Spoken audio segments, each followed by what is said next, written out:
सुमन श्रीवास्तव। बाबा, गुलामी का व्यक्ति की आयु के साथ क्या संबंध है? और दूसरा प्रश्न, गुलामी का आध्यात्म से क्या संबंध है? दोनों प्रश्न बड़े प्यारे। ऐसा प्रश्न कोई पूछेगा, मुझे कोई कल्पना नहीं थी। गुलामी का हमारी आयु से क्या संबंध है और गुलामी का आध्यात्मिकता से क्या संबंध है? सुमन इलाहाबाद से।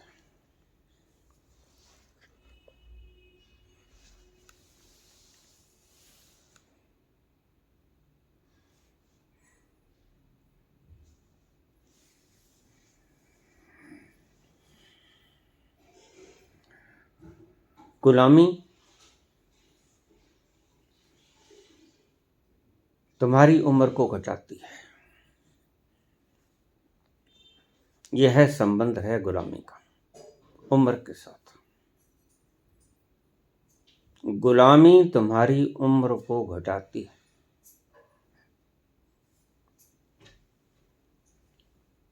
अगर आप भारतवर्ष के लाइफ एक्सपेक्टेंसी के रेशो को देखोगे, एवरेज रेशो, एवरेज एज, तो गुलामी के वक्त की और गुलामी के बाद के वक्त की, ये आपको एक तथ्य उजागर करने में बहुत सहायक होगा। जब हम गुलाम थे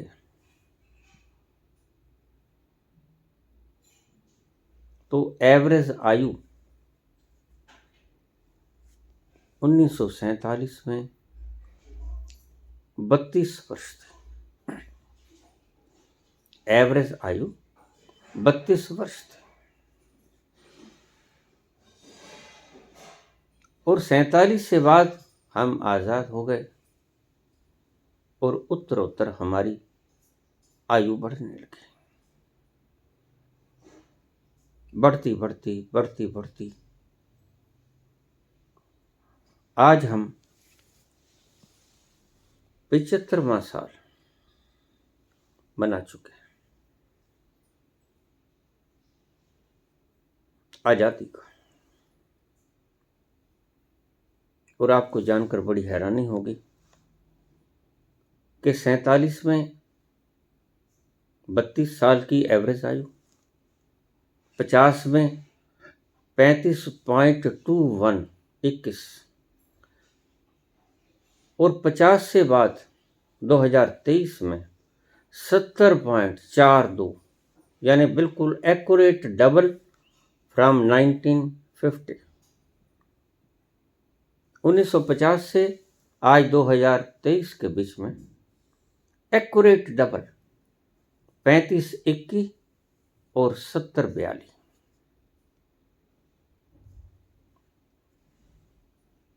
गुलाम व्यक्ति कम जीता है।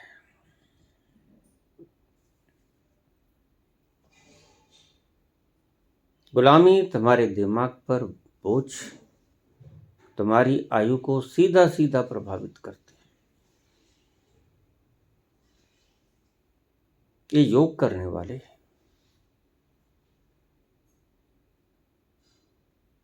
एक बात भूल गए, या इन्हें पता नहीं था कि योगासनों के साथ साथ कैसे आज़ादी पाई जाए, ये भी सिखाना चाहिए था। योगासन भी सिखाते, प्राणायाम भी सिखाते, एंड हाउ टू लिबरेट, गुलामी से मुक्त कैसे हुआ जाए, ये भी सिखाते। कोई ज़्यादा असर ना हुआ। भारत में कितने गुरुकुल थे,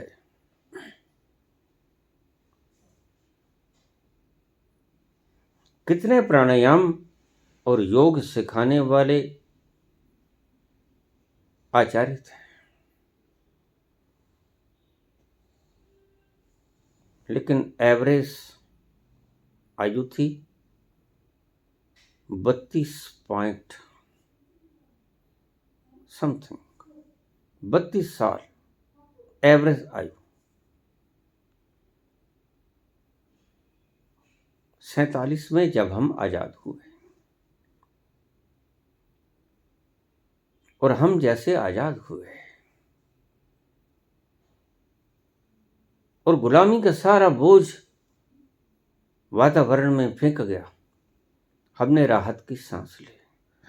उससे पहले तुम्हें पता ही नहीं था कि तुम्हें जो श्वास आता था वो राहत का नहीं आता था। पता तब चला जब गुलामी छटी और तुमने चैन का सांस लिया। और जब व्यक्ति चैन का सांस लेता है तो उस व्यक्ति की उम्र पर सीधा सीधा इफेक्ट पड़ता है।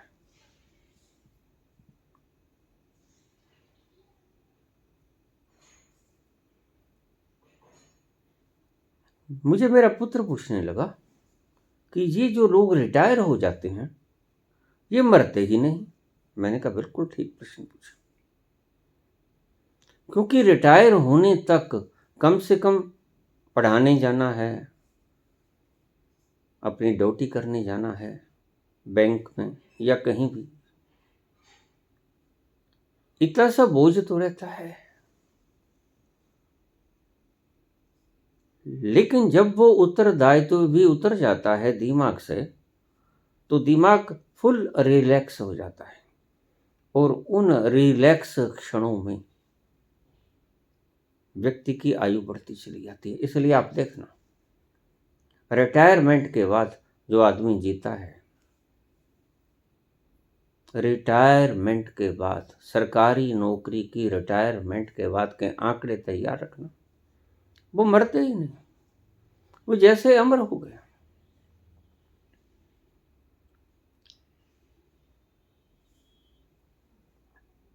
दिमाग के ऊपर बोझ, इसे डिप्रेशन कह लो, इसे दूसरे के हुक्म में चलना कह लो।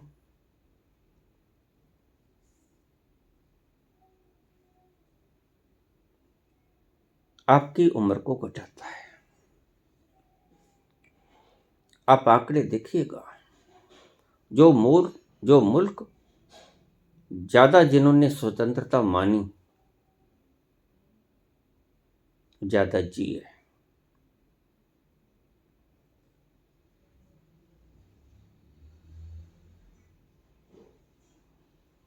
शायद मनुष्यों ने बड़ी सोच समझकर संन्यास्त की आयु 75 वर्ष तय की होगी, जबकि वो जानते थे कि 75 से पहले भी लोग जा सकते हैं। आज तो अभी आयु 70 के आसपास है। भारतवर्ष की औसत आयु 70 वर्ष के करीब है। अब 75 वर्ष का होगा कौन संन्यास लेगा? इसलिए अभी तो हमें दो पैमाने बदलने पड़ेंगे, एक संन्यास्त होने की आयु और दूसरी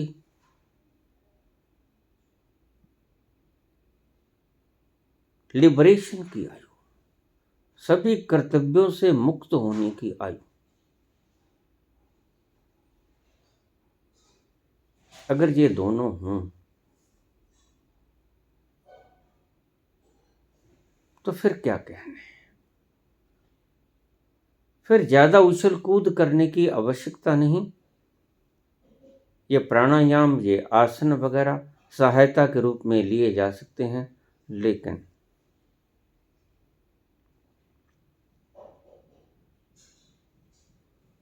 रुखी सुखी खाए के ठंडा पानी पी,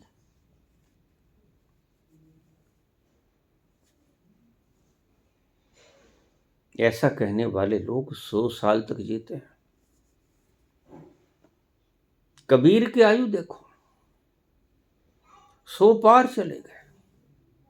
तुलसी की आयु देखो, 100 पार चले गए।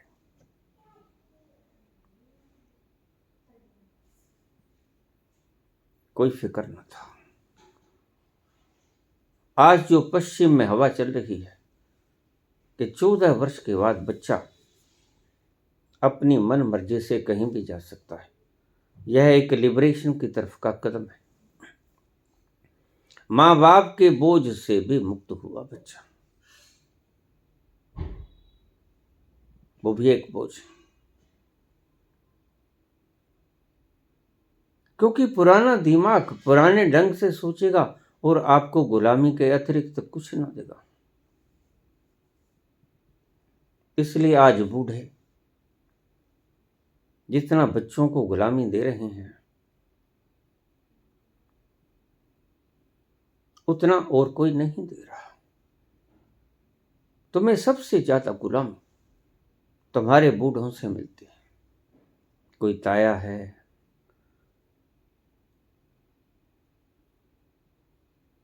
कोई मामा है बड़ा, कोई फूफा है, ये बूढ़े बड़ा तंग करते हैं। और बूढ़ों ने सदा गुलामी झेली है। और सही पूछो तो ये बूढ़े अपनी गुलामी का बदला ले रहे हैं अपनी औलादों से,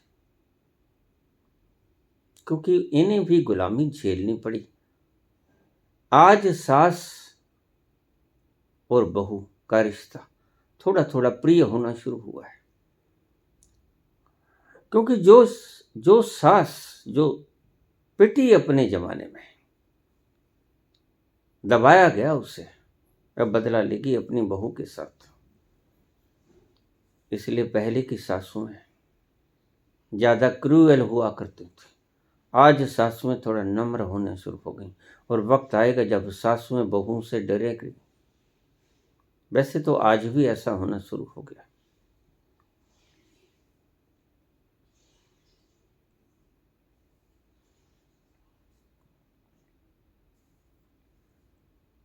वैसे मैं इस हक में नहीं कि कोई किसी से डरे या कोई किसी को डराए।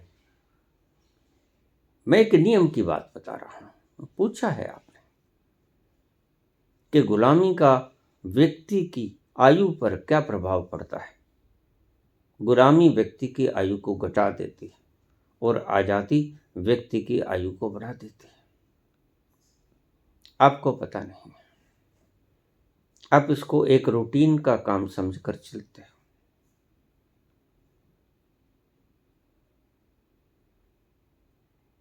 दूसरी बार और भी बता दो, जिसने अपना कारोबार किया वह व्यक्ति ज्यादा प्रसन्न नजर आएगा बजाय इसके जो नौकरी पेशा होगा, क्योंकि उसकी मौज है। जाए जाए ना जाए, जाए तो सुबह 7 बजे दुकान पे चला जाए, ना जाए तो 12 बजे तक भी ना जाए। यह आजादी भीतर के तंतुओं को इतना रिलैक्स कर देती है, और रिलैक्स हुए तंतु एक तत्व बिखेरते हैं, एक हार्मोन बिखेरते हैं। अब इसको गौर से समझ लेना। रिलैक्स हुए तंतु एक हार्मोन बिखेरते हैं जिन्हें मनोवैज्ञानिक हैप्पी हार्मोन्स कहते हैं। इसीलिए रिलैक्सिबिलिटी के लम्हों में ये डोपामिन, ये सेरोटोनिन, ये ऑक्सीटोसिन हार्मोन जो स्रावित होते हैं हमारी ग्लैंड्स के द्वारा, एंडोक्राइन ग्लैंड्स के द्वारा ये हार्मोन्स सक्रिय होते हैं। नींद की अवस्था में आप फुल्ली रिलैक्सेबल होते हो, और नींद की अवस्था में सबसे ज़्यादा हैप्पी हार्मोन्स पैदा होते हैं। इसलिए आप सुबह इतना फ्रेश महसूस करते हो। क्या हुआ? यही हुआ। कोई बोझ नहीं, कोई गुलामी नहीं। नींद में काहे गुलामी? नींद में तो तुम शहंशाह भी हो जाते हो कभी कभी।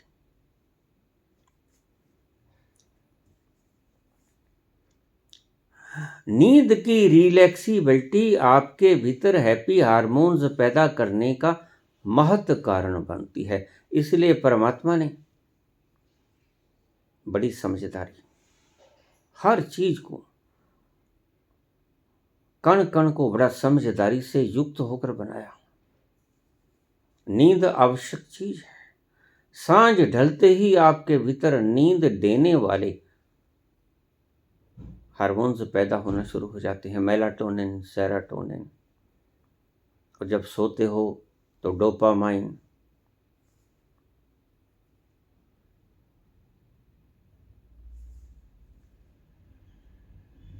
हैप्पी हार्मोन्स पैदा होना शुरू हो जाते हैं। इसलिए सुबह आप इतनी फ्रेशनेस महसूस करते हो। सीधा सीधा संबंध है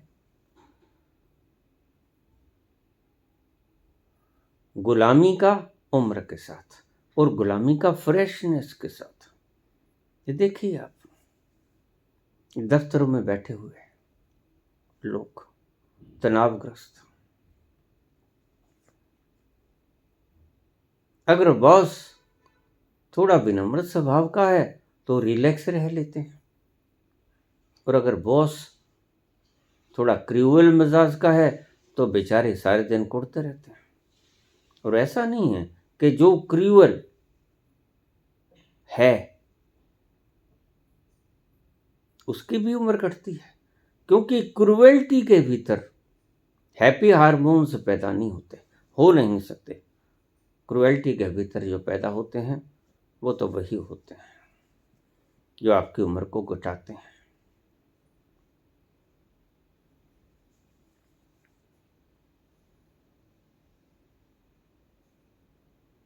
जब पूछा है कि स्लेवरी का, गुलामी का आदमी की आयु से क्या संबंध है, बिल्कुल सीधा सीधा संबंध है। अगर आप समय में बंध जाओगे, वह सरकारी नौकरी हो, वह प्राइवेट नौकरी हो, लेकिन वक्त की पाबंदी, अब इन शब्दों को फिर अंडरलाइन करना, वक्त की पाबंदी आपके भीतर खुशी के वो हार्मोन्स पैदा होने में बाधा सिद्ध होगी।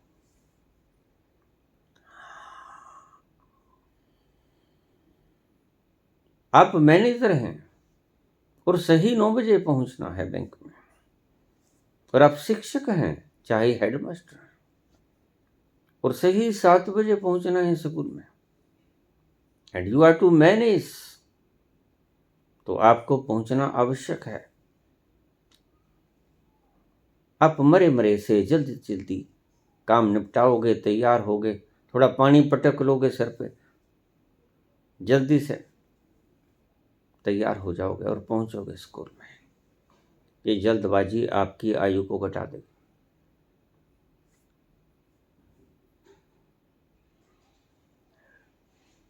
ये टाइम बाउंडेड नेस आपकी आयु में बाधा डालेगी, आयु को घटाएगी। जॉब चाहे प्राइवेट है चाहे सरकारी है, लेकिन जब तक आप समय में बंधे हुए हो, आपकी उम्र को घटाएगी।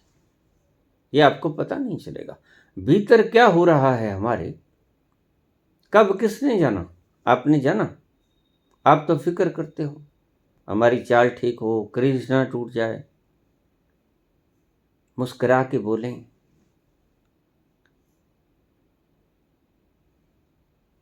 कोई हमारे बारे में गलत ना सोचे, लोगों की फिक्र ज्यादा करते हो, अपनी फिक्र कम करते हो।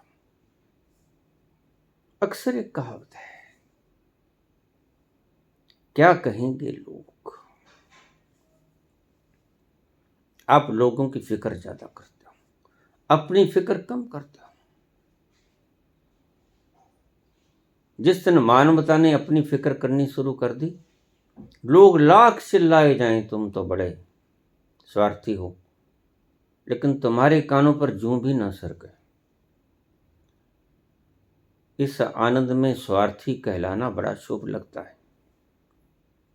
अगर स्वार्थी कहला के आनंद मिल जाए, खुशी मिल जाए, खुशहाली मिल जाए, स्वतंत्रता मिल जाए, तो इससे बड़ी और हमारे लिए क्या खुश नसीबी होगी। स्वार्थी कहला लेना, टाइम बाउंडेड मत होना। और एक शब्द आता है, जो व्यक्ति समाधि में जाता है, इसको गौर से समझ लेना।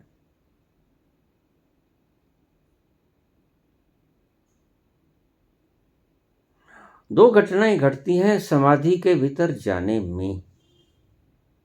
क्या है वो घटना? पहली, टाइम लेसनेस, समय का पता नहीं लगता। दूसरा, ईगो लेसनेस, यानी बॉडी लेसनेस, शरीर का पता नहीं लगता, देह भान का पता नहीं लगता। इसलिए राजा जन को विदेही कहा गया, उसको देह का भान नहीं होता था, विदेही इसलिए उसका नाम रखा गया। सीता जी का नाम वैदेही इसलिए रखा गया कि उसको अपने शरीर का भान नहीं रहता था। बहुत सहिष्णुता से युक्त वैदेही, देहभान नहीं होता था उसे। देहभान न होने के कारण इतनी मुश्किलात परिस्थितियों में से वह देवी गुजर गई। और मेरी दृष्टि में स्त्रीत्व की दुनिया में जितना कष्ट सीता ने सहा, राजपुत्री होके और राजा की बहू होके, राजा की पत्नी होके जो उसने कष्ट सहा, शायद ही किसी और स्त्री ने इतना कष्ट सहा होगा। लेकिन फिर भी सदा एक चैन की आभा उसके मन मस्तिष्क पे छाई रहे। इतनी स्थिरता, इतनी सहजता सदा ही उसके ऊपर छाई रहती। तो समाधि में दो घटनाएं होती हैं, टाइमलेसनेस एंड ईगोलेसनेस। अगर आप समय में बंधे रहोगे तो बड़ी मुश्किल हो जाएगी। समय में बंधा रहने वाला व्यक्ति कभी मुक्त नहीं हो पाएगा, और देह से ज्यादा लिप्त व्यक्ति कभी मुक्त नहीं हो पाएगा, क्योंकि ये दो ही शर्तें हैं, इनको गांठ बांध लेना। देह का भान रोज कैसे कम हो जाए, भान कहता हूं मैं, ये ध्यान रख लेना। देह भान रोज कैसे कम हो, आध्यात्मिकता की तरफ यह एक अनिवार्य प्रक्रिया है। और समय शून्यता कैसे उपलब्ध हो, आध्यात्मिकता की तरफ यह दूसरा कदम है, अनिवार्य कदम। ये अनिवार्य मैं इसलिए कहता हूं, यह हो ही नहीं सकता कि देह की आपको याद रहे और समय का आपको पता चले और आप उस परम आनंद में गोते खाओ। जो भी उस अवस्था को उपलब्ध हुआ, मस्ती में समुद्र में गोते खाए उसने, न देह भान रहा न समय का भान रहा, दो चीजें गुम हो गईं।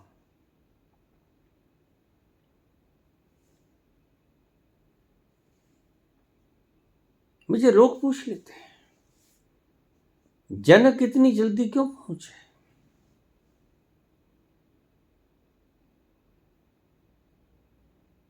यह काबिलियत अष्टावक्र की थी या जनक की थी? मैंने कहा जनक की। अष्टावक्र ने तो सिर्फ निहारा कि मैं जिसे उपदेश कर रहा हूं वह खड़ा किस तल पर है। इसलिए अष्टावक्र अष्टावक्र न होते अगर जनक न होते। जनक का ये सौभाग्य भी है कि उसे अष्टावक्र मिले, और अष्टावक्र का भी ये सौभाग्य है कि उसे जनक जैसा मुमुक्षु मिला। लेकिन इन दोनों में से जनक को मैं ज्यादा अधिमान देता हूं। अगर जनक जनक की तरह ना होते तो अष्टावक्र का कोई भी सूत्र जनक के गले के भीतर नहीं उतरता था। जनक बिल्कुल तैयार खड़े थे, सब भोग लिया, सब देख लिया, कोई तमन्ना शेष नहीं, कोई भोगने की इच्छा शेष नहीं। सब कुछ है, लेकिन एक कांटा फिर भी चुभे जाता है। एक दर्द है कि सदा हृदय को विदीर्ण कर जाता है। क्या कमी, क्या कमी है भीतर? किस चीज की कमी है? देखने से तो कुछ नजर नहीं आता, सब कुछ तो है। फिर ये क्या है जो कुचोट रहा है बार बार? ये क्या है जो बुला रहा है बार बार? ये कौन है जो पुकारे ही चला जाता है? बस यही आपका अंतिम पथ है जो आपको बुला रहा है, आ जाओ।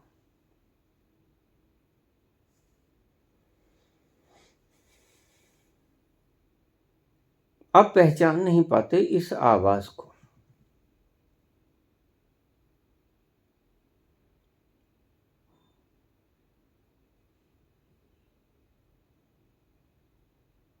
जनक ने सब भोग लिया है। लाख आपके सामने अष्टावक्र खड़े हो जाएं, आप न पहुंच पाओगे। मुझे लोग कह देते हैं, बाबा शक्तिपात कर दो, हम एक बार उस सतोरी का अनुभव ले लें। ठीक कहते हैं, तमन्ना ठीक है,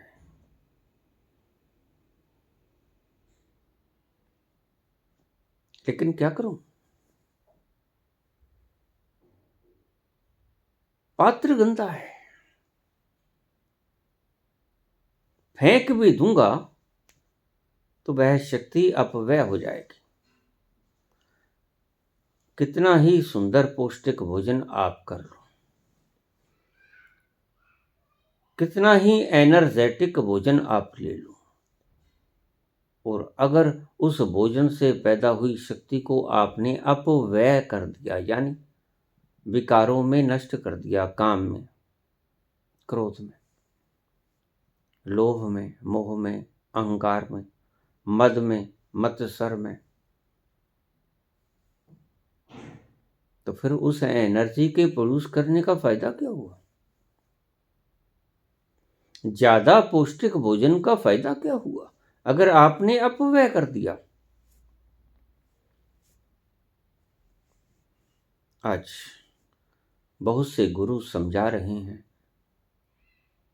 सुबह ब्रेकफास्ट में क्या लेना, सुबह सुबह क्या खाना, लंच में क्या खाना, फिर दोपहर और फिर रात्रि को क्या खाना और कब खाना।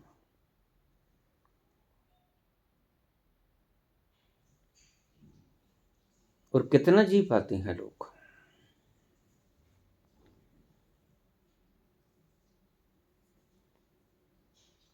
लेकिन बुद्ध के पास ऐसी चॉइस नहीं है। बुद्ध ये सारी चीजों को छोड़कर आए।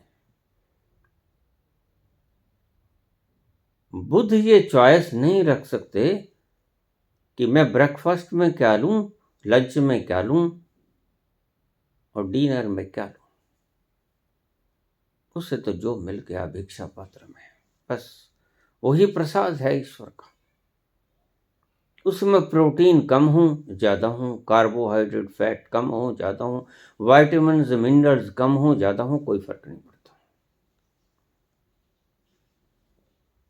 वह उस राह पर है जिस राह पर चलकर शक्ति ब्रह्मांड से मिलनी शुरू हो जाती है।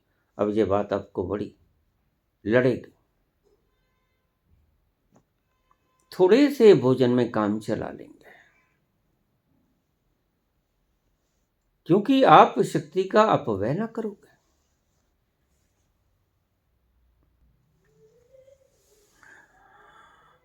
लोग चिल्ला रहे हैं डाइटिशियन की तरह कहलाते हैं गुरु,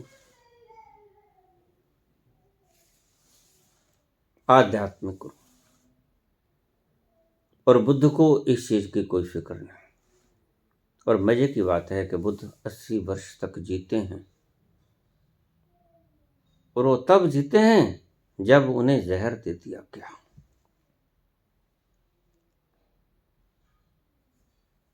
तब जीते हैं जब 49 दिन तक उन्होंने सिर्फ पानी ही पिया। महावीर 72 साल तक जीते। तब जीते हैं जब उन्होंने खाना ही बंद कर दिया। अन्यथा भीतर के ऑर्गन्स बड़े पुष्ट थे। महावीर अगर खाना बंद ना करते तो कहीं ज्यादा जीते। क्यों?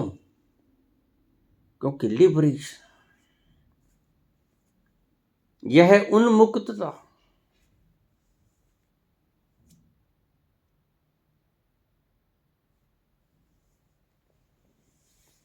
गुलामी के बंधन आपके भीतर कॉर्टिसोल, एड्रेनलिन लगातार पैदा ही किए जाते हैं, और वह आपको डिप्रेशन, क्रोध, यही कुछ तो देगा, विकार ही विकार देगा। और आजादी के लम्हे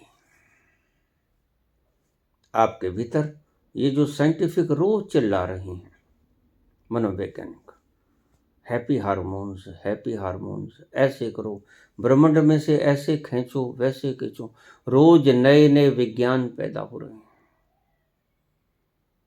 और मजे की बात है, एनलाइटेंड कोई होता ही नहीं। और मजे की बात और देखो, आज नए नए नीत से पैदा होने शुरू हुए। जो परमात्मा को ढूंढ नहीं पाता, जो परमात्मा का स्वाद चख नहीं पाता, वो क्या कहते हैं? अंगूर खट्टे। जो लोमड़ी अंगूर तक पहुंच नहीं पाती, वो कहती है अंगूर खट्टे। तो नास्तिक परमात्मा का आनंद नहीं ले पाता, तो नास्तिक कहता है कि परमात्मा है ही नहीं, कौन झंझट मोल ले, खाओ पियो मौज करो। ऋणम कृत्वा घृतम पीवेत यदा जीवेत सुखी जीवेत भस्मीभूतस्य देहस्य। चारवाक।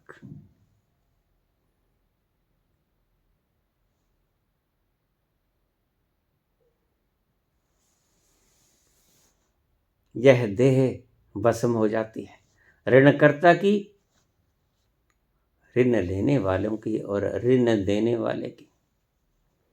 पुनर्आगमनम कुरु, कभी फिर से आता हुआ देखा है? जिसने उधार लिया, जिसने उधार दिया, एक बार भस्म भूतस्य देहस्य, उसकी देह भस्म हो जाती है अग्नि में, तो फिर पुनर्आगमनम कुतः, फिर कभी किसी ने आता देखा? वो व्यक्ति जिसने भी ऋण लिया, ऋण दिया। इसलिए खाओ पियो मौज करो, जचता भी है, लेकिन हर बात जो जचे, all that glitters are not gold, वह सही हो ये जरूरी नहीं। अक्सर तो तुम्हें गलत बातें ही जचती हैं क्योंकि तुम गलत हो।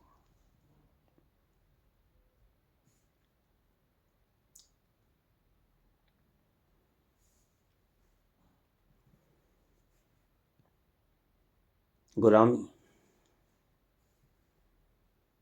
तुम्हारे भीतर बुरे बुरे हार्मोन्स को पैदा करती है, और कार्टिसोल हो, एड्रेनलिन हो या कोई अन्य हो।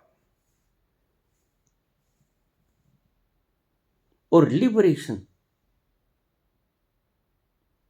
यह जो संत के चेहरे पर चमक, अभूतपूर्व गलो, ये आत्मा का तो होता ही है। और उस आत्म तत्व की प्लेजरनेस के कारण जो आपकी बॉडी सिक्रेट करती है इन खुशनुमा हार्मोन्स को, उसका प्रभाव भी काउंट होता है। हम इन गहरे विज्ञानों की सत्यता को पहुंच नहीं पाए अभी तक, हम इनसे परे हैं। सीधे आंकड़ों को अगर हम देखें तो 1950 में 35.21 यह मनुष्य की एवरेज एज थी हिंदुस्तान में, और आज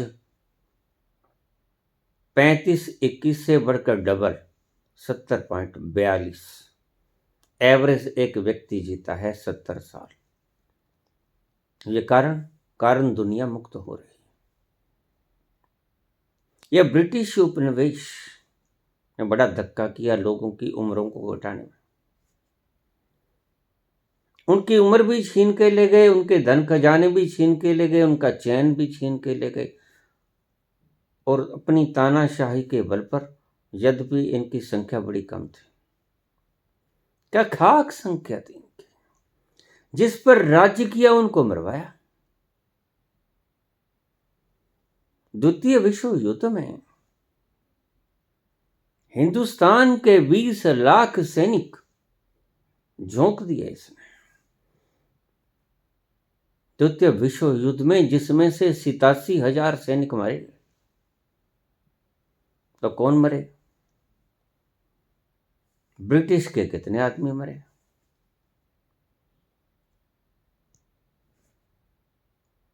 हिंदुस्तान के आदमी मरे। पहले गुलाम किया, फिर उनको मरवाया अपने ही स्वार्थ के लिए। यह डिक्टेटरशिप बड़ी भयंकर होती है। गुलामी को किसी भी कीमत पर स्वीकार मत कर लेना। गुलामी आपकी उम्र तो घटाएगी ही, आपकी उम्र की क्वालिटी को भी घटाएगी, आपके जीने के स्वाद को भी घटाएगी। क्वांटिटी तो घटाएगी, क्वालिटी भी घटाएगी। गुणवत्ता भी तो होती है। लाख साल जियो, दुखी दुखी जियो, तो फिर तो आप मरने की ही तो आकांक्षा करोगे। जीने की आकांक्षा सिर्फ तभी करोगे जब आप सुखी होगे।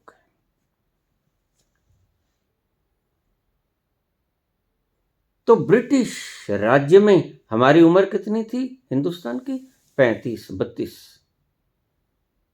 जब हम आजाद हुए 47 में, तो एवरेज आयु थी 32। और आज जब हम स्वतंत्र हुए 75 साल हो गए, तो आज उम्र है निरंतर बढ़ती बढ़ती बढ़ती, आज उम्र डबल हो गई है, 70.42 एक व्यक्ति एवरेज रूप से जीता है। लोगों को शायद ये समझ नहीं आएगी। प्रश्नकर्ता ने बड़ा सुंदर प्रश्न पूछ लिया। ये प्रश्नकर्ता न जाने कहां कहां से प्रश्न को खोज लाते हैं। चैलेंजिंग क्वेश्चंस इनके एक चैलेंज करते हैं, तो वही व्यक्ति जवाब दे पाएगा जिसमें बौद्धिक क्षमता स्वयं की है। नकलची किताबों का बंदर नहीं बता पाएगा आपको इन बातों के जवाब।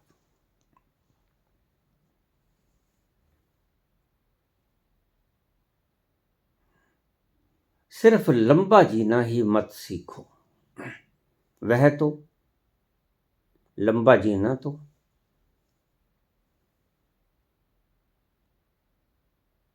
आज़ादी के क्षणों में आपको मिल जाएगा।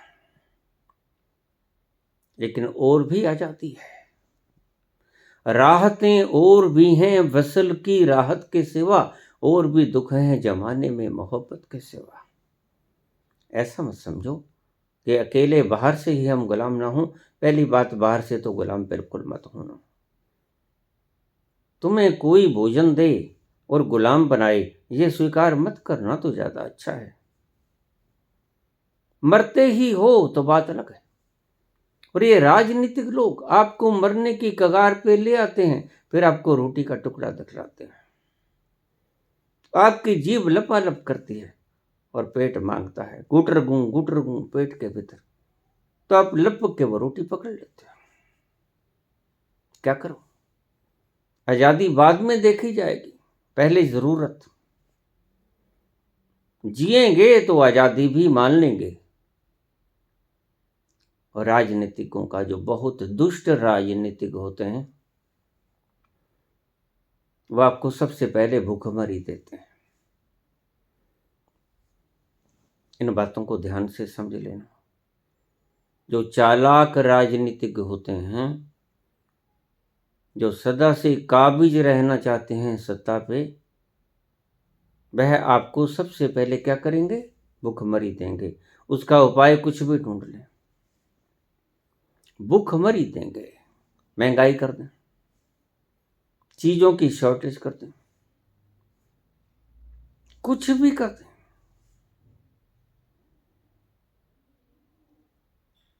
1943 में जब हम गुलाम थे,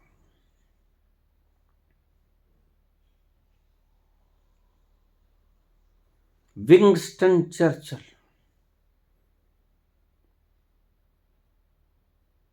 ब्रिटिश प्रधानमंत्री,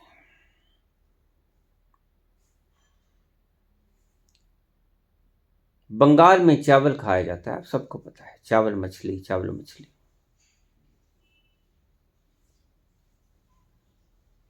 हम गुलाम थे। गुलाम होने का नुकसान मैं आपको बताता हूं। सबसे पहले अपनी आज़ादी को बचा लेना। अपनी आज़ादी को हम हरगिज मिटा सकते नहीं। सर कटा सकते हैं लेकिन सर झुका सकते नहीं। आज़ादी के लिए तो सर कटाने को आप तैयार ही रहना।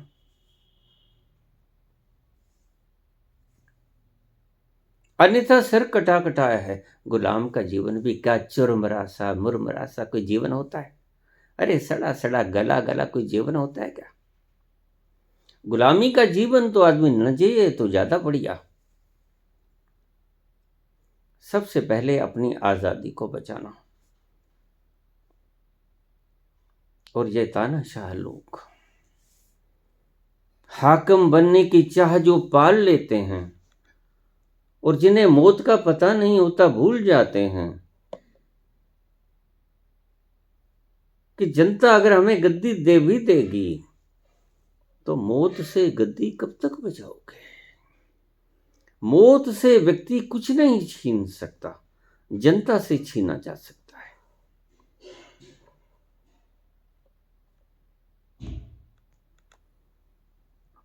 यह अपनी गद्दियों को बचाने के लिए जनता को भूखमरी देंगे, किसी भी ढंग से भूखमरी दें।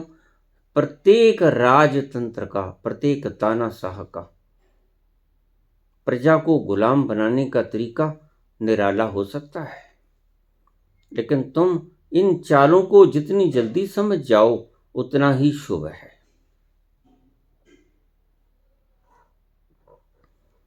गुलाम होने की कवायद अगर कोई भी राष्ट्र का अध्यक्ष शुरू कर दे तो आपके कान खड़े हो जाने चाहिए।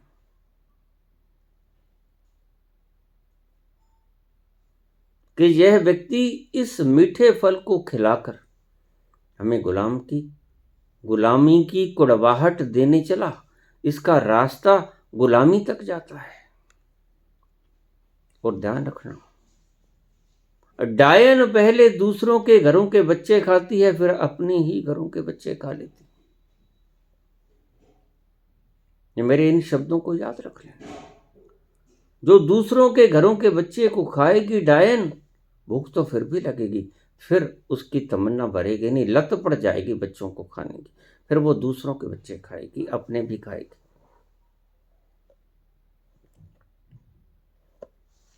गुलामी आपकी आयु को सीधे सीधे प्रभावित करती है। और मैंने आपको उदाहरण रखा, जब हम गुलाम थे तो 32 साल की एवरेज उम्र हिंदुस्तान,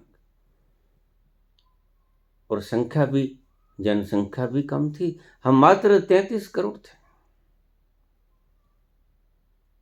47 में। आज 140 करोड़ के करीब हैं और एवरेज आयु बढ़ी। क्या हुआ, क्या बदलाव हुआ, शायद आप नहीं जान पाओगे। इसमें अगर आप ये कहो कि खाद्यान्न,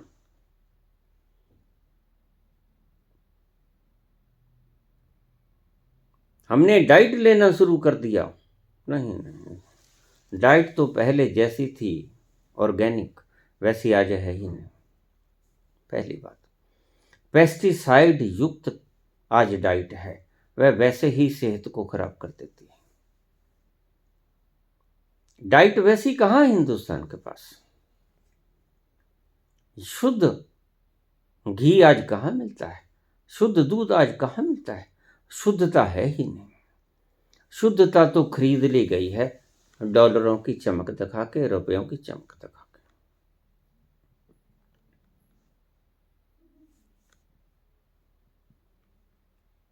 ये जितनी संस्थाएं पास करती हैं प्योरिटी को, वो फिर फेल क्यों आ जाते हैं जब उनके सैंपलाइज किए जाते हैं?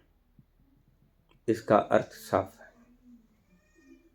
कि कहीं गड़बड़ है। आपको जो खाना दिया जाता है वह मापदंडों को चुनाव करने वाली संस्थाएं उनसे पास होकर आता है, और फिर जब सैंपल लिया जाता है तो फेल हो जाता है।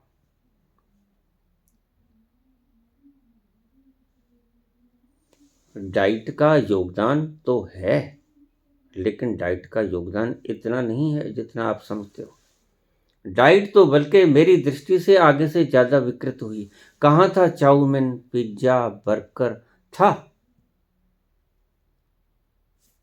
बड़ा शुद्ध खाना हम खाते थे, सुपाच्य भोजन हम लेते थे।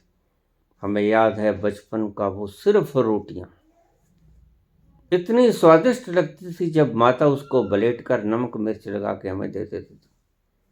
गलियों में खेलते और खाते रहते, और सुबह का पकाया शाम तक वो खाना खराब नहीं होता था। वो रोटी सख्त नहीं होती थी, ऑर्गेनिक था।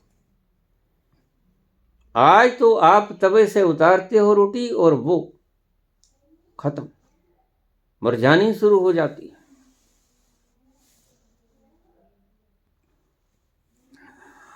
प्रकृति की प्रत्येक वस्तु,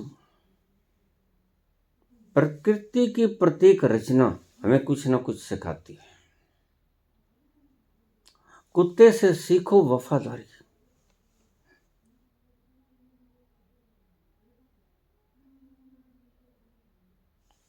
गाय से सीखो वात्सल्य, गधे से सीखो। क्या सीखो? गधा भी आपको कुछ सिखाता है।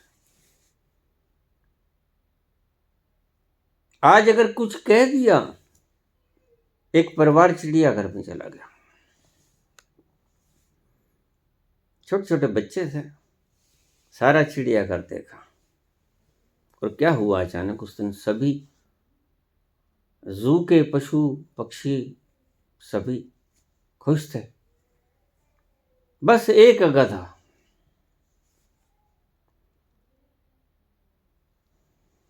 गधा आराम से खड़ा था, निर्विकार, ना हंस रहा था, ना रो रहा था, ना दिमाग पर बोझ था।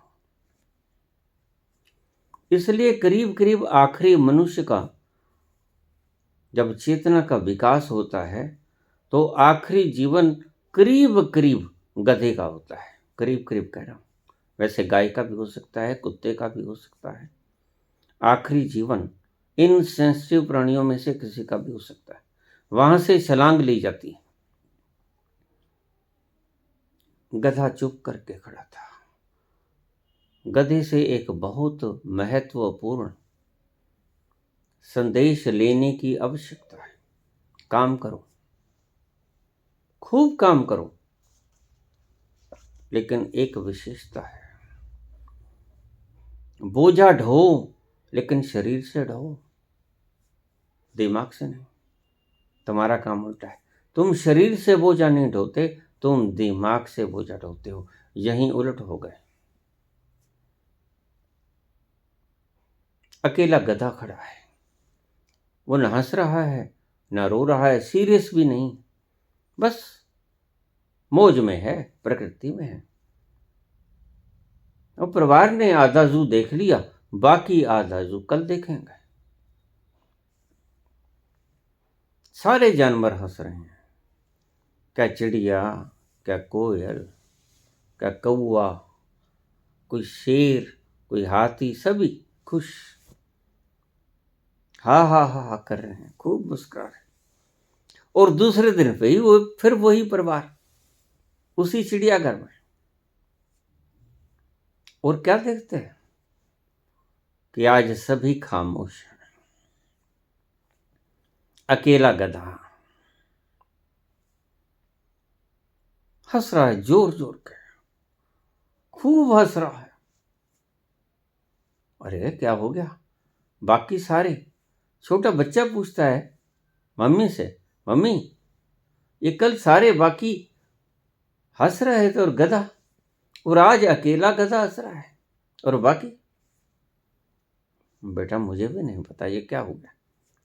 तो पूछा किसी चिड़िया से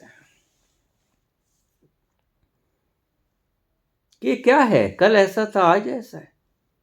तो चिड़िया बोली, कल शेर जी महाराज ने एक चुटकुला सुनाया था, बाकियों को तो कल समझ आ गया था।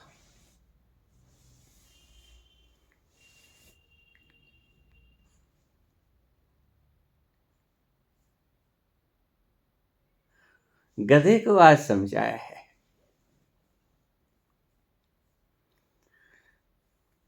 इतनी जल्दी रिएक्शन मत करना, बड़ा ध्यानस्थ होता है। गधे से बड़ा प्राणी ध्यानस्थ नहीं होता। बगला तो नकली ध्यानी है।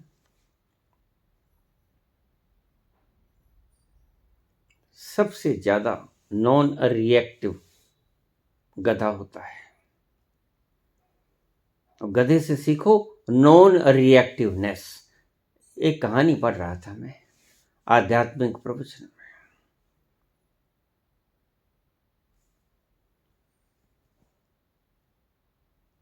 तीन व्यक्ति किसी गुफा में बैठे, ध्यान में संलग्न, और सामने से एक घोड़ा निकल गया। टप टप टप टप टप आवाज आई। दूर से आवाज आती आती धीरे धीरे उनके करीब आने लगी। आवाज तेज होने लगी, फिर घटने लगी। घोड़ा दूर चला गया। कुछ देर बाद उन तीनों में से एक साधक बोला, पहुंचा अभी कोई नहीं था। तीनों ही, बड़ी सुंदर कथा है, गौर से सुनिएगा। तीनों ही ध्यान मार्ग में बैठे थे और उनमें से एक कहने लगा, घोड़ा लाल रंग का था। तीन में से एक व्यक्ति बोला और सभी शांत हो गए तीनों। फिर एक वर्ष बीत गया। एक वर्ष बाद वो दूसरा व्यक्ति बोला, नहीं नहीं, आपने गलत कहा। घोड़ा लाल रंग का नहीं था,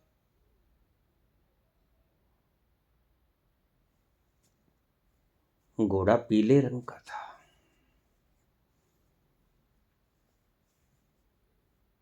फिर दोनों चुप।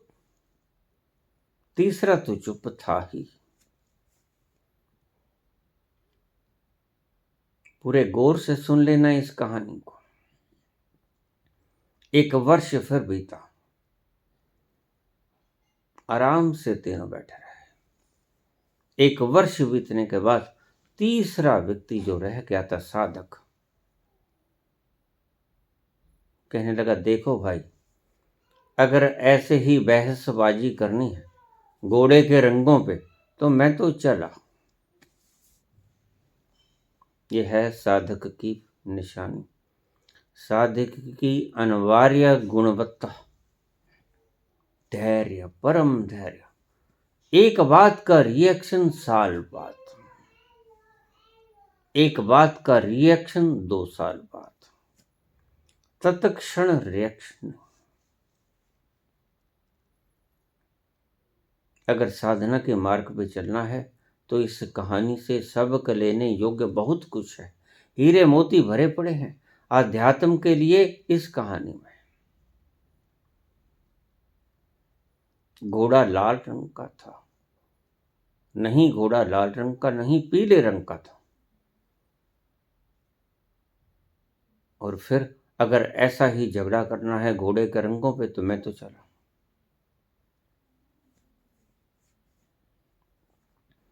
ऐसे ही तुम non reactive at the spot हो जाओ, इसे ही कहते हैं धैर्य।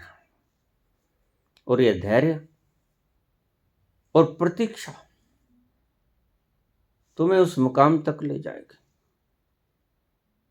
जो तुम्हारा गंतव्य है, उस खुशी तक जो तुम्हारे लिए आगोश में लेने के लिए, तुम्हें आलिंगनबद्ध करने के लिए कब से पुकार रहा है। वो मिल जाएगा। वहां तक जाने के लिए इतना कष्ट करना पड़ेगा। मन में बहुत कुछ उठेगा, ऊहापोह उठेगी, मन की परिस्थितियां रोज रोज बदलेंगी। बदलने का नाम मन है, जो ना बदले वह आत्मा, जो बदल जाए, पल पल बदल जाए, वह मन।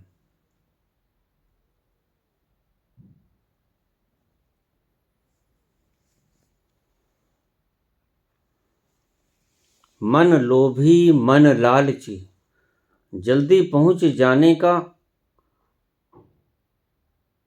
मन का आकांक्षा भी लोभ है। मैं जल्दी पहुंच जाऊं, ये भी मन का लोभ है। मन लोभी, मन लालची, ये भी मन का लालच है कि मैं जल्दी से उस आनंद के समुद्र में कूद जाऊं। विकार है, लोभ एक विकार है। मन लोभी, मन लालची, एक शब्द को 2 बार दोहराया। लोभ जड़ है, रूट।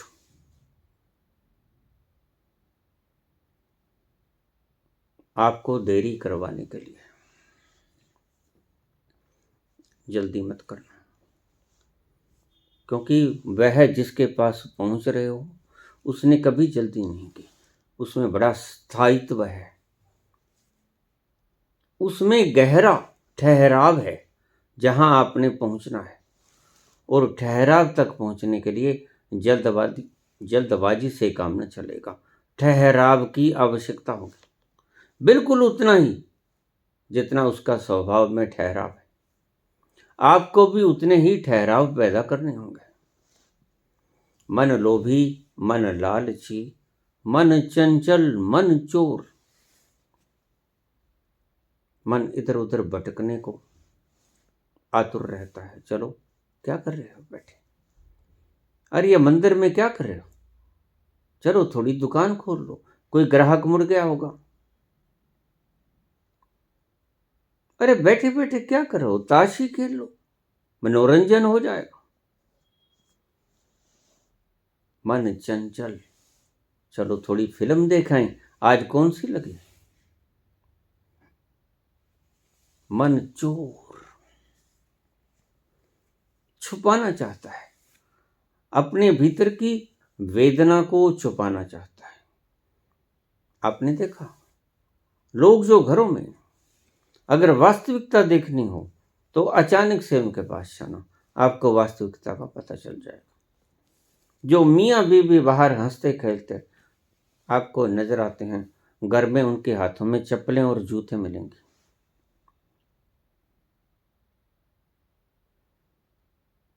झाड़ू,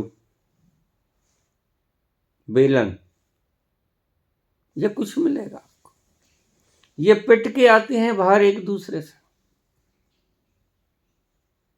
और फिर मेकअप करते हैं खुशी का। लाल रंग होंठों पे, लाली गालों पे, खुशी का प्रतीक है लाली। दिखावा ये करते हैं, यही तो चोरी कहते हैं कबीर, ये चोरी है। आप हो कुछ, दिखाते हो कुछ। तो मन लोभी, मन लालची, मन चंचल, मन चोर। मैं चंचलता को भी रोकना होगा, चंचलता से स्थायित्व में जाना होगा, ठहराव में उतरना होगा।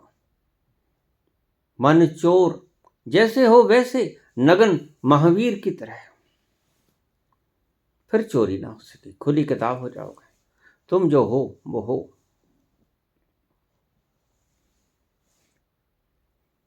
भीतर बहुत कुछ कचरा दबा पड़ा है जन्म जन्मांतर का, और तुम्हें कोई पता नहीं। ये जो लोग कहते हैं कि मैंने इस जन्म में तो कोई नहीं कुछ किया, भाई बिल्कुल ठीक, ईमानदार हैं, नहीं किया होगा, इसमें बिला शक कुछ नहीं किया होगा। लेकिन बस तुम्हें ये मालूम नहीं है कि तुम पिछले जन्म में भी थे। तब आपने क्या किया ये भी आपको मालूम नहीं। लेकिन वह जो न्यायकारी जिसे कहते हो और जिसे दयालु कहते हो, वह भी तो है। इसलिए नानक ने कहा कि भरोसा रखो, जैसा वह करवाता है ठीक करवाता है। क्योंकि जिसने इतना कुछ उत्पाद कर दिया जिसमें से आप एक कण का निर्माण भी नहीं कर सकते, आप इतने असहाय हो, और उसने इतना ब्रह्मांड विशेष, इतना विशाल, इतना विराट पैदा कर दिया कि जिसमें से आप एक कण भी बनाना चाहो तो नहीं बना पाओगे। यू आर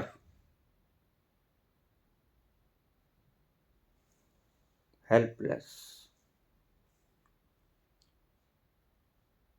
तुम असहाय हो जाते हो उसके सामने।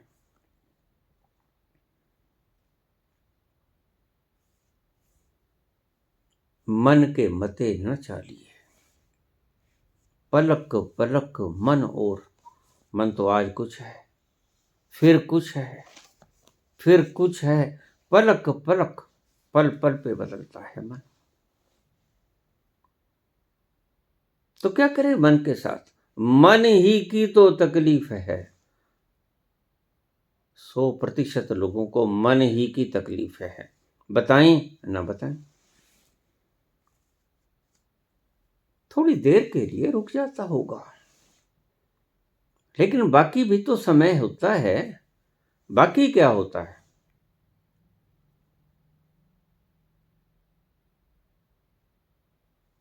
मन के मते न चालिए, तो फिर क्या किया जाए? इस मन का क्या किया जाए? रोज सवाल आते हैं और मैं रोज जवाब देता हूं कि मन को भटकने की, मन को लालच करने की, मन को चोरी करने की, मन को छुपाने की,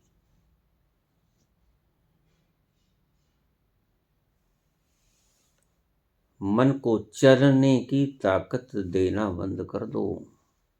क्योंकि यह ताकत आपसे लेता है और उस आपसे ही ली हुई ताकत को आपके ही विरुद्ध इस्तेमाल करता है।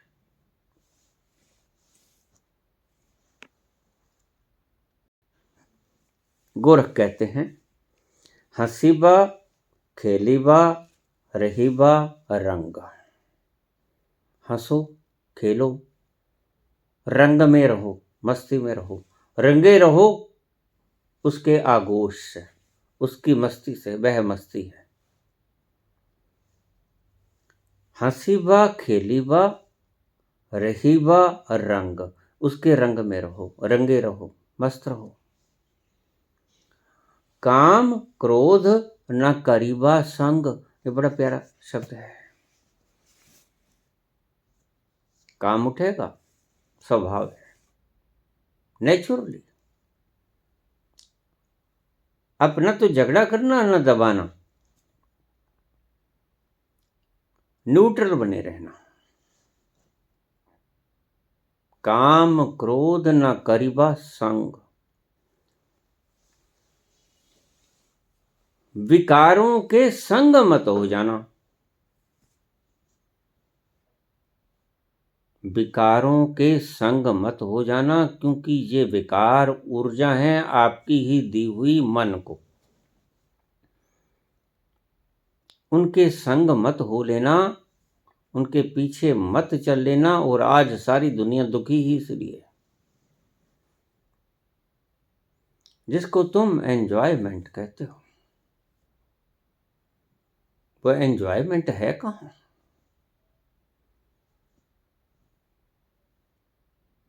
भला अपने सार तत्व को खोकर कभी एंजॉय होता है? काम क्रोध सभी विकार, इनके संग मत जाना।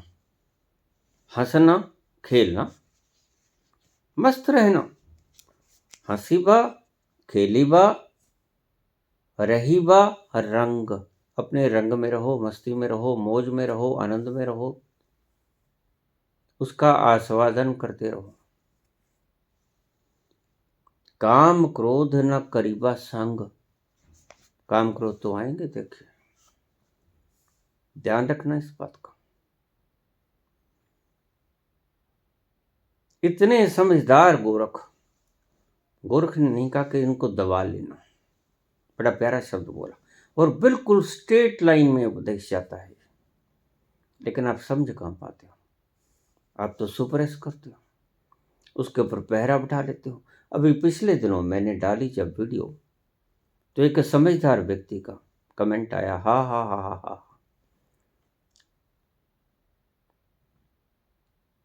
अरे इसके ऊपर लठ लेके बैठ जाओ, यही उपाय है कि ये बाहर नहीं आएगा। मैंने कहा बिल्कुल ठीक है।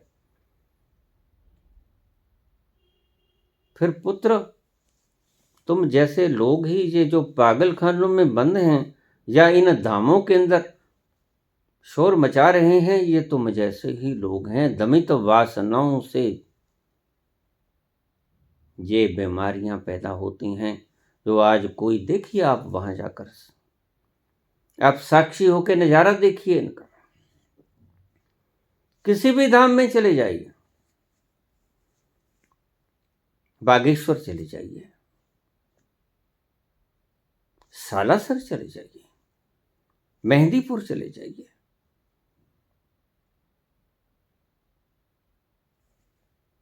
पंडोखर चले जाइए, करौली चले जाइए, दमित वासनाओं से आहत ऐसे ही लोग मिलेंगे आपको। कारण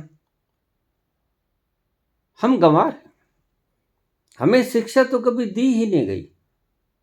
अंग्रेजों ने सबसे बड़ा अगर कुकृत्य किया तो यह किया कि हमसे हमारी शिक्षा छीन ली, और आज हम अशिक्षित हैं। आज भी हमें जो पढ़ाया जाता है वह शिक्षा नाम के ऊपर कलंक है।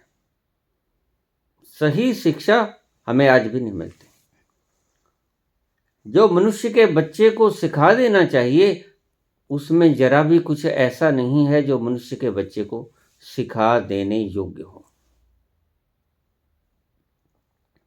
मनुष्य एक विलक्षण प्राणी है, इसके लिए विलक्षण प्रतिभा के लिए विलक्षण ही चॉइस होनी चाहिए स्टडी की, लेकिन वो हम मुहैया नहीं करा सकते। हमारे ऋषियों के द्वारा बनाई हुई प्रणाली को छीन लिया गया अंग्रेजों के द्वारा।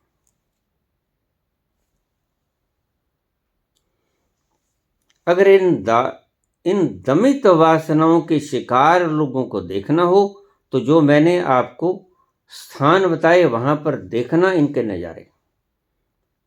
किसी के भीतर जिन्न है, 1 क्विंटल की औरत को कंपा रहा है। हद हो गई, और निकालने वाले भी प्रेतों से कौन सा कम है। वो जिन्न से बड़े जिन्न हुए हैं, तभी तो निकलेगा, अन्यथा ये प्रेत थोड़े ही निकलेगा, ये जिन्न थोड़े ही भागने वाला है।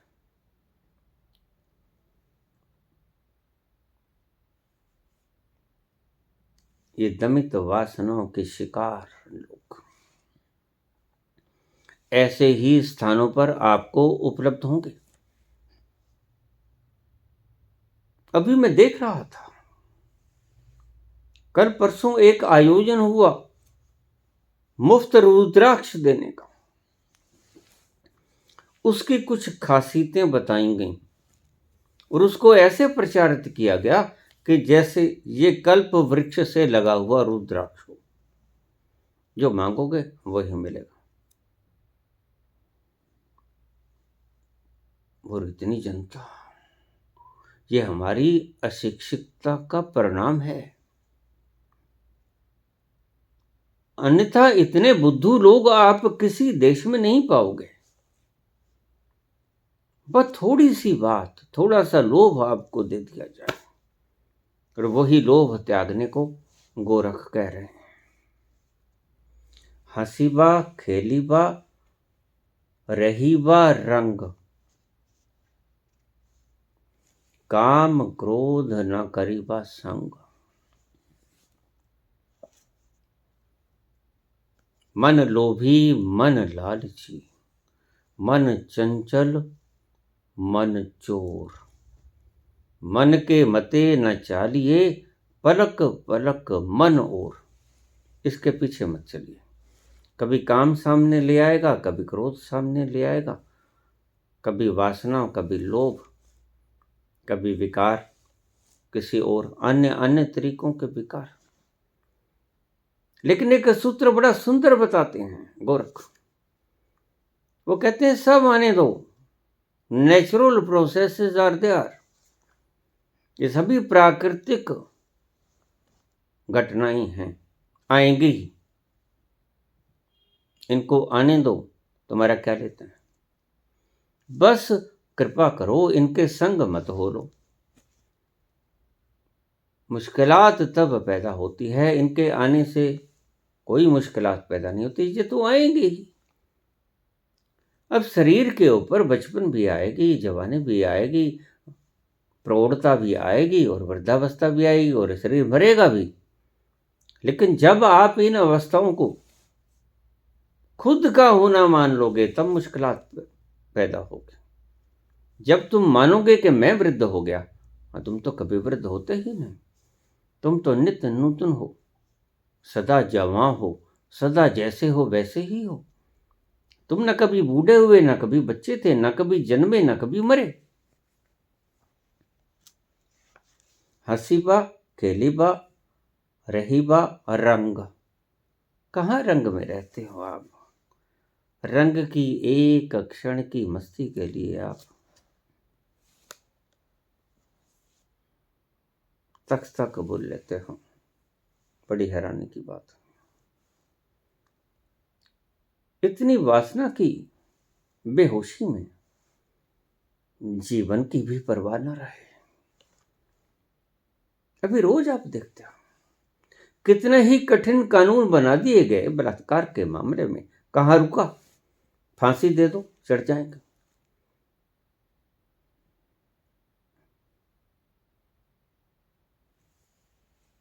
दमित वासनाएं जब फूटती हैं तो भ्रष्ट होती हैं, और ये भ्रष्ट हुई वासनाएं क्या गुल खिलाएंगी आपको भी नहीं पता होता। और फिर तुम कहते हो अरे ये क्या हो गया, मैंने ऐसा क्रोध नहीं करना था, मैंने काम के पीछे लगना नहीं था, मैंने लोभ के पीछे लगना नहीं था। ये मैं क्या कर बैठा, ये आपने नहीं किया, ये भ्रष्ट हुआ है। इसके पीछे किसी ने कुछ नहीं किया, ये आपकी ही दमित, आपके ही श्रेष्ठ मानव, आपके ही वो सुमुधर व्याख्याकार, आपके गुरुदेव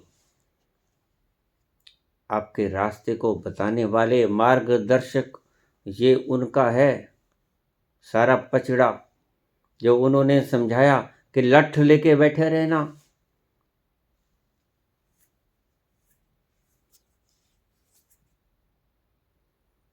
खबरदार अगर कुछ बाहर आ जाए इन वासनाओं में से, तोल मोल के सब चीजें बाहर निकालना। सो कम से कम आप इनको व्यवहार में लाने के लिए प्रयास तो मत करना। हंसीबा खेलीबा ये चेष्टा से मत करना। भीतर से झरना फूटता है इन चीजों का, इस बात का ध्यान रखना। उन्हें फूटने का आयोजन करना। ये मेकअप करके लाली लगा के होठों पर और गालों पर कृपा करके बाहर मत निकलना। जैसे हो वैसे ही नजर आना। हंसीबा खेलीबा रहीबा रंग, मस्ती में रहना हर वक्त। लेकिन क्या करें, आप तो चाहते हो मस्ती में रहना, तो फिर देखो गड़बड़ है कहाँ। किस दुष्ट ने तुम्हारी खुशियां छीन ली? कौन है अपराधी जिसने आपकी खुशियां छीन ली? कौन है जिम्मेवार इस बात के लिए जिसने आपकी खुशियां छीन ली? आपके खुद के महान पुरुष, जिनके वचन आप रस ले लेके चुस्कियां भर भर के पीते हो। ये पाखंडी, ये आपके मार्गदर्शक जिनके आप चरण दो दो के पीते हो, इन्होंने जहर पिला दिया आपको। चरण धूली के बजाय आपने जहर पी लिया। ये कहते हैं कि रोको, दबाओ, ढक्कन लगा दो, मुश्क ना निकले बाहर, बाहर इसकी खुशबू ना आए, बाहर इसकी बदबू ना आए। ढक्कन लगा दो दब के।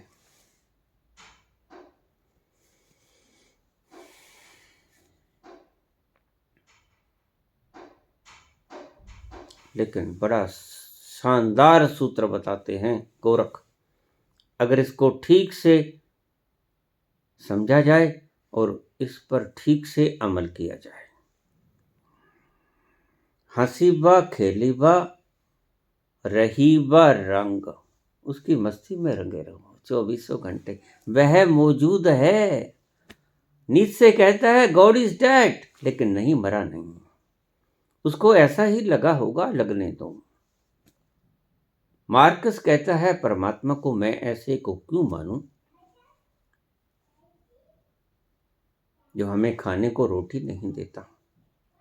और कौन देता है भाई? या उसकी सृजना ही तो देती है। तो फिर जो दोषी है उसको क्यों नहीं पकड़ते? दोषी कौन? जिसने आपका खाना तिजोरियों में बंद कर लिया। और जानते हैं मार्कस और हल भी ऐसा ही करते हैं, और माओ भी ऐसा ही हल करते हैं। रातों रात 15 लाख जमींदारों का कत्ल कर दिया गया।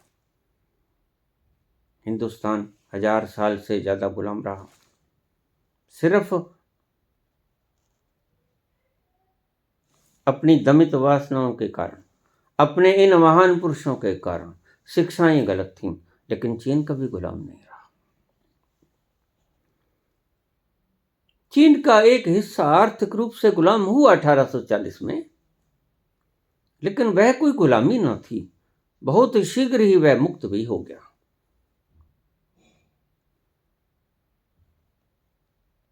और फिर आधुनिक चीन का निर्माता माओ सेतुंग, वो रग पकड़ ली उसने रग पकड़ ली कि तो जड़ को सींचना पड़ेगा। जड़, जब तक जड़ नहीं काटी जा सकती तब तक फूल खिलेंगे ये जहरीले, ये फल लगेंगे ये जहरीले। तो माओ सेतुंग ने एक भयंकर क्रांति की।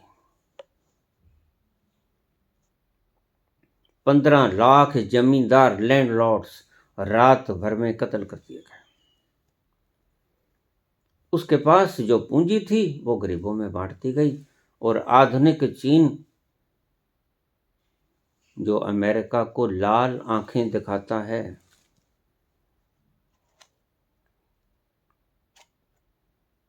जो रशिया आज किसी से काबू नहीं आता, यह ऐसे ही लोगों का परिणाम है, ऐसे ही लोगों की परिस्थिति है, ऐसे ही लोगों का खिला हुआ फूल है जिनको आप नास्तिक कहते हो। सबसे पहले समाज को तो ठीक कर लो। तुम्हारा समाज सड़ी गली धारणाओं से युक्त है। एक पग उठाते हो, हजार सड़ी गली धारणाएं उसके आड़े आ जाती हैं। किस किस को ठीक क्या करें? कौन कौन सी आपकी धारणाएं और आपकी कुप्रथाओं को रोके? कौन रोके?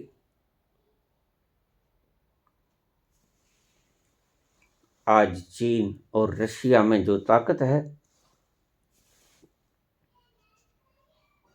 समाज को सुधारा उन्होंने, समाज की प्रथाओं को सुधारा उन्होंने।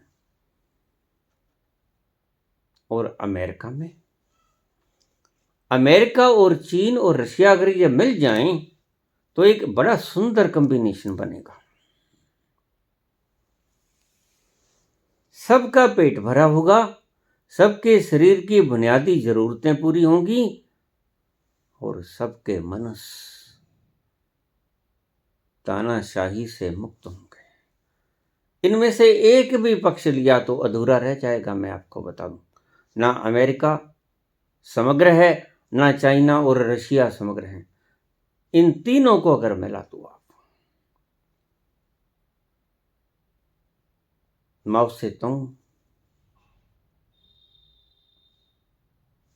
और अब्राहम लिंकन, अगर इन दोनों को मिला दो तो ऐसे फूल खिलेंगे आनंद के कि आप धरती पर कभी आपने ऐसे फूल सुगंध देखे ही ना होंगे। ऐसी बगिया खिलेगी जो आपने कभी कल्पना ही नहीं की होगी कि ऐसी बगिया भी खिल सकती है। आत्मा गुलामी से मुक्त और शरीर पेट भरा हुआ, तन पर कपड़ा, सिर पर छत,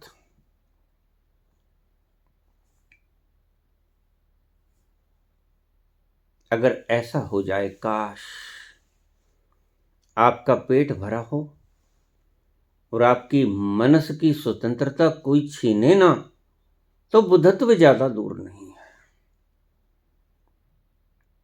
फिर समझना मेरी बात को।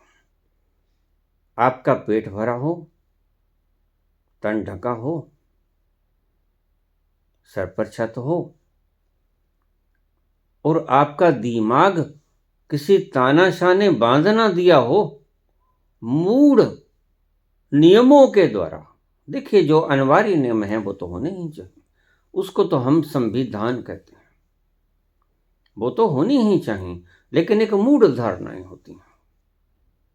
बजाओ थाली, जगाओ दिए, जिम इनको मैं मूढ़ धारणाएं कहता हूँ। झूठ बोलना, बड़ी पदवी पे आके भी, इनको मैं मूढ़ताएं कहता हूँ।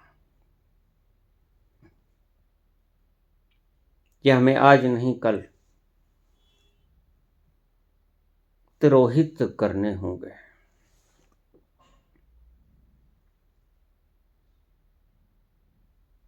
मैं प्रथाओं का विरोधी हूं, व्यक्तियों का नहीं, यह बात ध्यान में रखना।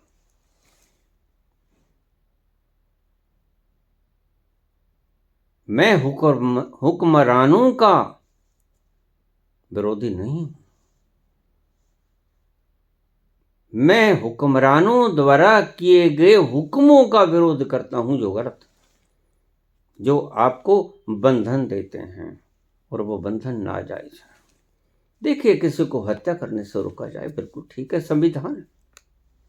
चोरी करने से रोका जाए, बिल्कुल ठीक, संविधान है।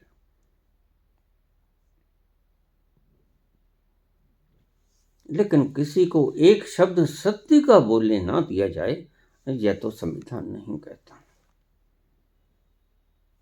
किसी की रोटी छीन ली जाए, यह तो संविधान नहीं करता। एक मूढ़ आदमी कोई ऐसा कानून बना दे जिससे अरबों लोग प्रभावित हों, यह तो कोई बात ना हुई। इन मूढ़ताओं को तोड़ना पड़ेगा। सामाजिक हूँ, धार्मिक हूँ और राजनीतिक हूँ, इन बात का ध्यान रखना। आपने पूछा कि गुलामी का उम्र के क्या संबंध है और गुलामी का अध्यात्म से क्या संबंध है, ये सारा मैंने विस्तार से आपको बताया। गुलामी किसी भी कीमत पर, किसी भी तल पर स्वीकार मत करना। हालांकि प्रत्येक तानाशाह यही चाहता है कि मेरा हुक्म चले। इनको खून पीने की लत लग गई है। प्रत्येक हुक्मरान ये चाहता है कि मेरा आदेश सर्वमान्य हो, और प्रत्येक व्यक्ति हुक्मरान होना चाहता है। फिर अब क्या करे कोई? ये दमित वासनाओं से युक्त व्यक्ति जब हम राज की गद्दी पे बैठा देते हैं तो ये सारे वातावरण को दूषित कर देते हैं। वक्त में बंधा हुआ व्यक्ति आपको कभी मुक्त होते नहीं मिलेगा जब तक कि वह वक्त से मुक्त न हो जाए। इसलिए मैं कहता हूं, फुर्सत के लम्हे पैदा करो। इसलिए मैं कहता हूं, after retirement you are eligible to celebrate.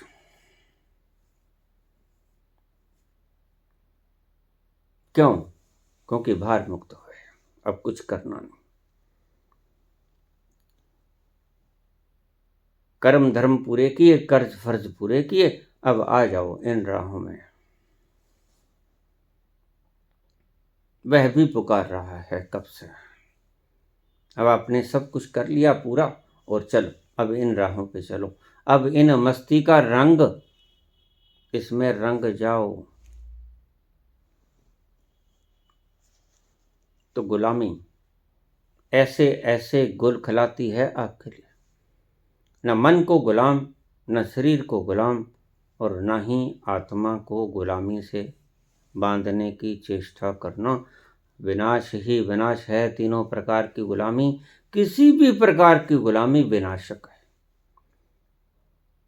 और भी गुलामियां बहुत हैं, लेकिन वक्त बहुत हो गया है। फिर कभी किसी प्रवचन में मैं आपको बताऊंगा। जैसे ये लत हैं, सिगरेट की लत, शराब की लत, नशे की लत, ये सारी लतें, ऐसे ही राज करने की भी एक लत होती है। जिसको एक बार राज मिल गया वह राज को पकड़े रखेगा, कारण उसको लत पकड़ गई। लत में कुछ मिले ना मिले यह बात जुदा, उसको खून मुंह लग गया। भला ये जो सिगरेट का धुआं अंदर बाहर करते हैं, इनको कुछ मिलता है? अस्थमैटिक डिजीज के बिना इन्हें कभी कुछ मिला है? नहीं मिलता, लेकिन फिर भी पिए चले जाते हैं। इसे मैं कहता हूं लत। और भी बहुत सी लतें हैं जो आपको बांध लेती हैं, लेकिन मुख्य रूप से मैंने आपको बताया कि शरीर की लत, गुलाम मत होना। शरीर की आजाद बरकरार रखना, मनस की आजादी बरकरार रखना। और अगर इन दो चीज़ों को आप बरकरार रखोगे और आत्मा की आज़ादी भी बरकरार रखोगे, वो कैसे रखोगे? इन महात्मन को कृपा करके सुनना बंद करें, जो आपको नरक और स्वर्ग के भ्रम पैदा देती हैं, जो आपको ड्रावा दिखाती हैं। इनके पास दो ही तरीके हैं, राजनीतिकों के पास भी दो ही तरीके हैं। इनकी आपस में तालमेल हो गई है। इनकी आपस में गुटबंदी हो गई है। दो तरीके हैं। कौन कौन से? या तो भय दिखाओ, पहले तो भय दिखाओ आपकी शक्ति का। तो भय के लिए संस्था का किसी का भी इस्तेमाल करो, और अगर आप वैसे डरते नहीं तो दूसरा भी इनके पास तरीका है। और कोई व्यक्ति, शायद 90% व्यक्ति से भी ज्यादा, इन दो कमजोरियों में बंध जाते हैं। या तो वो डर जाते हैं, या दूसरा वो खरीद लिए जाते हैं। लोभ दिखाओ। अगर वैसे कोई ना माने तो लोभ दिखा दो, उसे खरीद लो। तो फिर इलेक्शन लड़ने की क्या जरूरत है? चुप करके घर बैठ जाओ। पैसा आपके पास है, जो जनता चुनेगी जनता को मत खरीदो, इन विधायकों को ही खरीद लो। धन्यवाद।